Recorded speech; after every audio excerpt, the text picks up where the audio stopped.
요거 한번 봐보세요.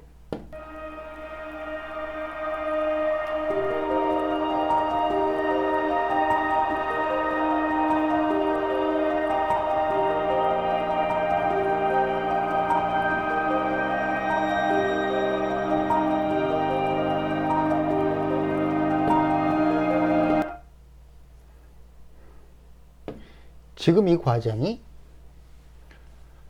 이 콩이 콩나물처럼 올라오는 과정이잖아요. 근데 계속 설명을 했지만 여기에서 임수를 뿌렸어요. 그렇죠? 그랬더니 먼저 이렇게 하강을 했어요. 반드시 하강하는데 이걸 갑이라고 해요. 근데 그 조건은 뭐다? 임수가 필요해요. 임수는 하강 움직임이에요. 하강. 개수는 당연히 발산해야 되니까 상승이죠. 상승. 물론 이렇게 상승은 아니지만 쫙 펼쳐지는 걸 말합니다. 그럼 이 갑의 움직임이 굉장히 중요한 이유는 뭐냐면 이게 뿌리 내림이잖아요. 이거는 흔들리지 않는 바탕의 기준점이 돼요. 만약에 이게 제대로 안 돼 있으면 어떻게 되겠어요? 당연히 요것이 나와도 별 가치가 없이 언제라도 흔들리는 이런 콩나물로 되겠죠. 그죠? 그래서 하강하다 요 개념을 반드시 이해해야 되는데 적천수가 엄청나게 실수를 했죠. 물론 뭐 절반만 표현했다 그러면 할 말은 없지만 간목 참천이라고 그랬어요. 간목 참천. 하늘을 뚫는다 이거죠. 간목은 디스코를 잘 쳐서 하늘을 뚫는다. 그러니 보통은 상승 이렇게만 인식하지만 실제로는 뭐다? 먼저 반드시 하강한다. 그런데 분명히 아까 그 물 뿌리는 거 보셨잖아요. 여기에. 그죠? 이 물 뿌리기 때문에 요 땅 속을 기토라고 하는 거예요. 기토를 뭐라고 하죠? 음습한 토. 그리고 이 밖에 있는 거를 무토라고 그래요. 그럼 이건 뭐예요? 갑을 근거로 올라왔기 때문에 을이라고 그랬죠. 그런데 여기는 임수가 있었고 간목이 있었고 기토가 있잖아요. 여기는 반대로 개수가 있습니다. 이거를 을개모 삼자조합이라고 그랬어요.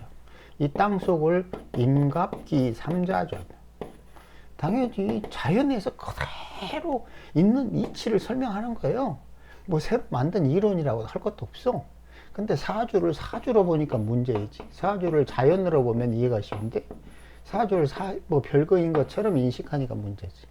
그러니까 임갑기는 임수의 에너지 특징대로 간목이 하강을 하고 기토가 임수를 빨아들이고 그걸 근거로 쫙 올라가면 땅을 뚫고 오르는 순간에 을목으로 바뀌고 그 밖의 세상은 무토라고 그러며 그 을목의 성장을 촉진하는 거는 하강이 아니라 발산이다. 그쵸? 그리고 아까 처음에 봤던 그래서 꼭 반드시 뭐가 필요하죠? 필요 조건. 여기 신금 씨앗이 필요해요. 그런데 이 씨앗은 땅에서는 어떻게 되냐면 술, 유, 술, 해 이렇게 와요. 그쵸? 이 요즘 신금이 씨앗이에요. 요거. 그리고 그것이 술토에 반드시 들어가요. 그런데 술 중에는 정화가 있습니다. 이건 열이에요. 그리고 해수에 풀어집니다. 이게 술해에서 정임합으로 이제 육체 물질을 소멸시켜버리죠. 그죠? 그런데 여기에서 자수가 이 정화를 뭐다? 이 정화가 열이다. 이 열을 팍 폭발시킵니다. 그래 놓고 이 열을 어떻게 한다? 잘게 붓습니다. 그러니까 여기에서 아까 말했던 그 개수가 발산을 하는 거예요. 이 개수는 수기가 아니에요. 물론 우리는 그거를 수기라고 부르지만 그 본성은 이 정화열을 품은 겁니다. 수렴, 이 해수에 들어가서 응축된 그거를 자월에 빵 터뜨리니까 그 열을, 응축했던 열을 막 이렇게 발산시켜요. 이게 이 봄이 되면은 아지랭이 이렇게 바뀌는 겁니다. 자, 그러면 이 조건을 가만히 생각을 해보세요. 여기에 거의 모든 게 다 있어요. 여기 무토 있죠, 기토 있죠, 여기에 신금 있었죠, 물을 뿌렸으니까 임수죠, 그리고 하강을 한 간목이 있었죠, 그리고 상승한 을목이 있었어요. 그리고 개수가 발산 에너지 성장을 촉진합니다. 그리고 정화는 여기에 이 임수 속에는 정임 합했으니까 정화가 있어요.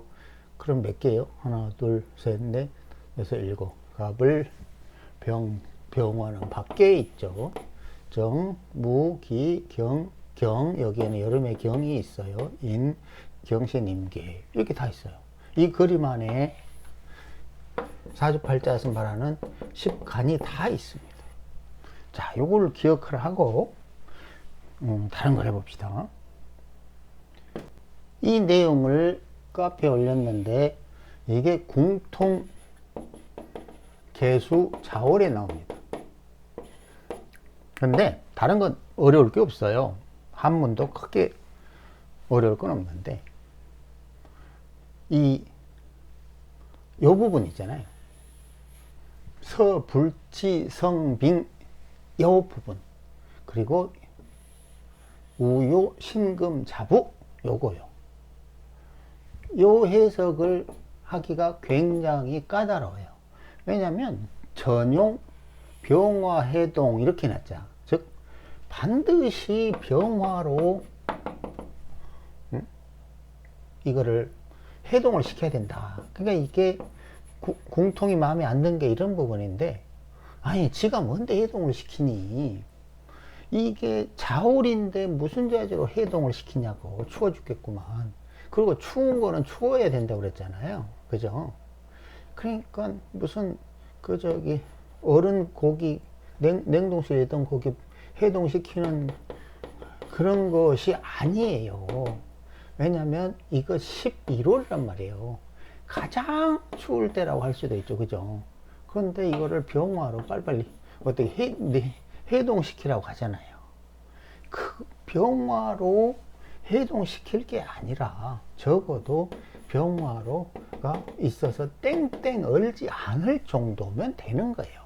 그래서 이 해동이란 말은 적절하지 않아. 그러니까 오해하지 말아야 될 거는 마치 병화로, 예를 들어서 그나마 병오 이런 거라고 하지 않아서 다행이지. 병원이 뭐 이런 식으로 하기가 강력하게 해서 해동을 시켜. 이 해동이라는 게 생각을 해보세요. 냉동실에 있는 땡땡 얼은 고기 생선을 풀려면 얼마나 오래 걸립니까? 그죠? 그게 마치 막 엄청나게 많은 열기, 빛이 필요한 것처럼 착각하는데 아니에요. 이 겨울에는 추워야 된다니까. 근데 좋다 이거예요. 반드시 병화로 해동을 시켜라. 그런데 희한하게도 만약에 완전히 땡땡 얼지 않았다면 그렇게 되면 이상하게도 신금이 필요하대요. 이런 부분 참 희한하죠. 이게 왜 이상하냐면 좀 더 키워볼까요?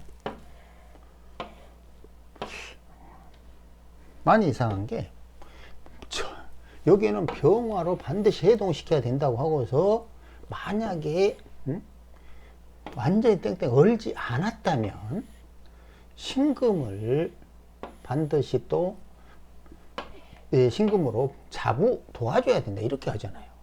그러면 병화하고 신금 사이에 뭔가 연관성이 있어야 되는데 없어요. 왜냐?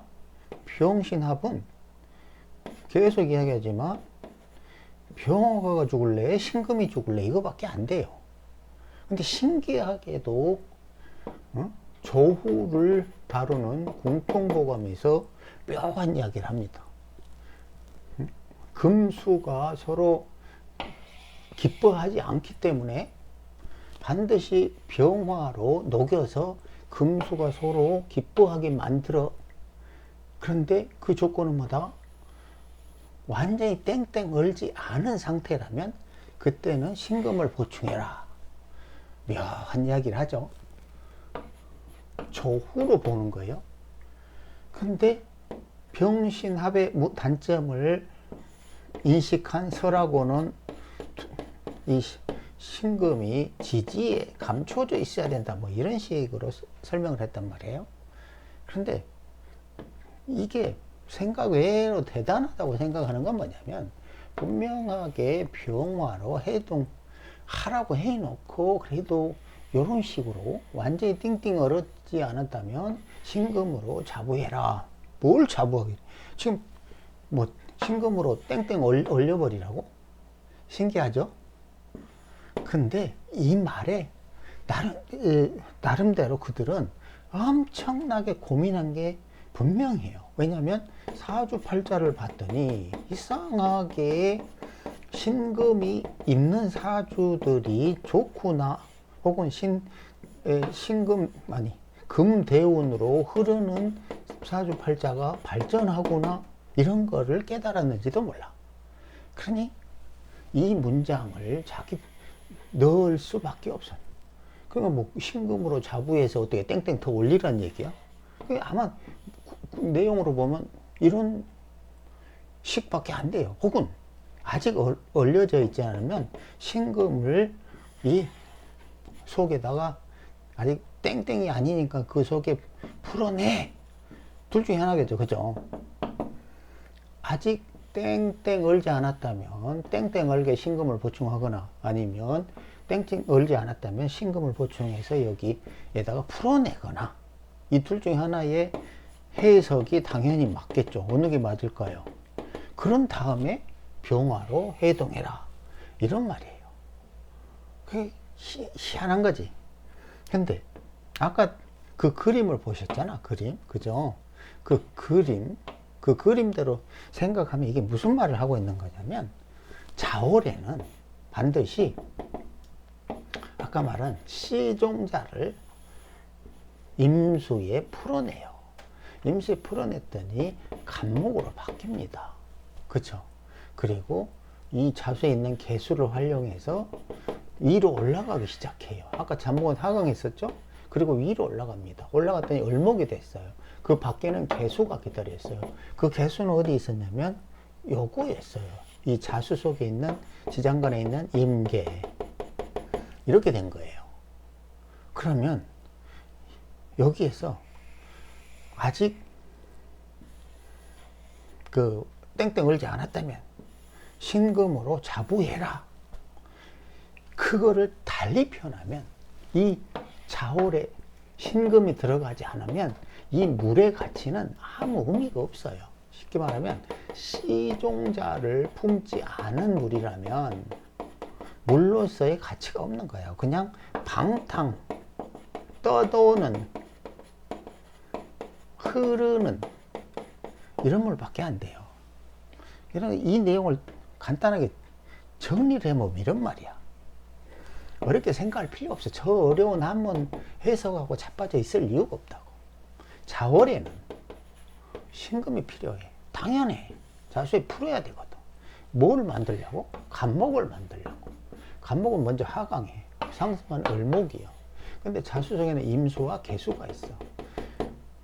그런데 이 자월에 임수를 기토에다가 풀어내서 음습하게 만든 다음에 신금을 간목으로 만들어. 고로 이 자월에 해야 될 일은 신을 갑으로 만드는데, 자수가 발산 에너지이기 때문에 이 궁통에서는 뭐라고 그랬냐면 병화, 반드시 병화로 해동한다고 그랬지만 해동하는 게 아니야. 무슨 얼어붙은 걸 해동하니 지가 뭔데. 겨울에 병화 태양이 있다고 해동되던가요? 안 되잖아. 그게 아니라 자수에 있는 개수 발산 에너지를 촉진시킨 거야. 촉진. 그래서 병화는 병오 이런 식으로는 있으면 안 돼. 병술 이런 식도 좋지 않아. 만약 연에 있다면 상관없지만 오히려 병자, 병화가 야극에 있어야만 좋은 거예요. 그거를 궁통을 쓴 사람은 엄청나게 관찰을 했을 거라고, 사주들을. 그래 놓고 이상한 말을 해.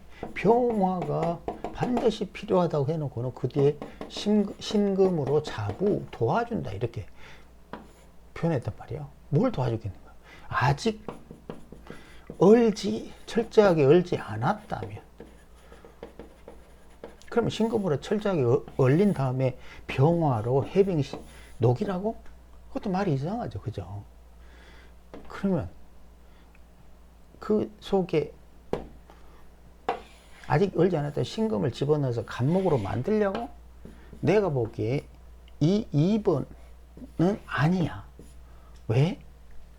궁통은 조를 얘기했지 자연의 시공간 순환 과정을 설명하지 않았어요. 신금이 간목으로 바뀐다 이런 표현이 없다는 거야. 그러면 그가 생각했던 거는 뭐냐면, 아마도 아직 얼지 않았다면 신금으로 얼게 만들어줘야 이 병화에 주고 병화로 해빙을 시켜. 이것이 어떤 일련의 자연 흐름이라고 인식했는지 그건 모르겠어요. 그런데 논리가 정연하지 않으니까 표현들이 앞뒤가 안 맞아. 이건 무슨 재주로 이해할 거야? 그래 놓고 설하고는, 야, 얘는 지지에만 있어야 돼. 왜냐면 천간에 뜨는 순간 병화가 필요한데 병신 합해가지고 병화가 망쳐버려. 이런 표현을 하잖아요. 여전히 조우 관점을 유지하고 있는데 요 신금이 생뚱맞게 자부해라 이렇게 표현해버려요. 자, 무엇이 맞을 것 같아요? 분명히 그들이 신금이 자월에 필요한 이유를 관찰한 거예요. 이래야 당연히 간목이 나오지. 자월의 주인공들은 신금하고 간목이에요. 병화는 전적으로 병화가 필요하다는 표현은 그냥 궁통의 관점이야. 추우면 따뜻해야 되고 더우면 시원해야 되고 이게 궁통의 관점인데, 핵심은 병화가 아니에요. 병화는 그냥 병자 이 정도로 충분하다고 그랬잖아요. 이게 핵심이 아니야. 오히려 핵심은 신금이에요. 추운 겨울에 추워야지 뭔 병화가 핵심이야. 그렇잖아요. 그리고 이 궁통에 나와 있는 사주 구조들을 잘 봐봐요. 반드시 신금이 있어야 한가락해요. 이게 필수 조건이라는 거죠. 그 다음에 병화가 있으면 당연히 좋죠. 간목 있으면 뭐가 된다고? 꿈이 완성되다 이런 말이에요. 한번 천천히 살펴보세요.